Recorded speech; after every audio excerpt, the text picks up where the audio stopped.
Tu vois ce truc? Eh ben c'est moi qui l'ai fait.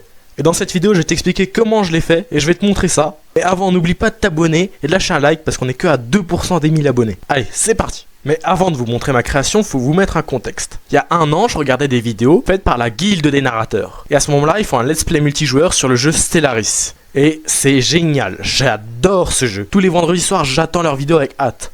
Et je me suis dit, Stellaris c'est un jeu, et moi je sais créer des jeux. Alors pourquoi pas créer mon propre Stellaris? Du coup, là est venue l'idée de créer mon propre RTS dans l'espace. Et je vais vous montrer ça dans cette vidéo. Alors on commence, on lance Game Maker Studio 2, qui est le moteur qui a servi à faire le jeu. Puis on choisit le projet correspondant, et enfin on l'exécute. Pendant le chargement, n'hésite pas à t'abonner et mettre un like, et peut-être même un commentaire parce que c'est long.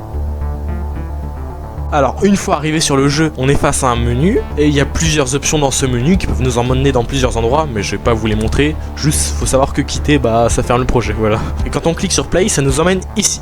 Alors une fois dans le jeu, on a un petit vaisseau qu'on peut bouger un peu comme on veut. Et quand on clique sur la planète, ça nous emmène sur l'inventaire de la planète. Là, on peut construire des bâtiments qui vont nous prendre des ressources et faire des ressources. Faire encore plus de ressources. Et vous voyez que la nourriture, ça nourrit les gens. Voilà. Enfin, quand on appuie sur espace, ou quand on quitte la planète, ça nous emmène sur la carte galactique. Et là, on peut voir les différents systèmes solaires. Si on clique sur un système solaire où il n'y a pas de carré rouge, alors là, on peut le coloniser en échange de population. Et là, ça nous emmène sur un autre système solaire où il y a un vaisseau qui nous attaque. Et là, on arrive à le battre et on voit qu'il y a une planète un peu métallique, un peu bizarre. Et quand on clique dessus, ça nous emmène sur ça.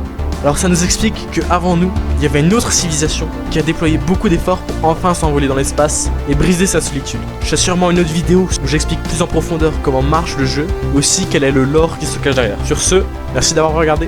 Hey, tu te fous de ma gueule et de celle de tes abonnés?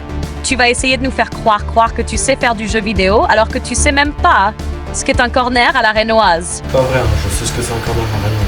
C'est la base, Regarde, ce qu'elle t'a fait, c'est nul. Il y a que quelques options qui se battent en duel. Alors oui, je sais que c'est pas très solide comme contenu, mais j'avais voulu faire d'autres options comme des options de recherche ou des options de créer des méga structures comme une sphère de Dyson. Mais au final ça s'est pas fait par manque de temps parce que je m'étais fixé une deadline. Aussi Game Maker est pas trop fait pour ce genre de choses. Allez, je vous dis à la prochaine. Salut!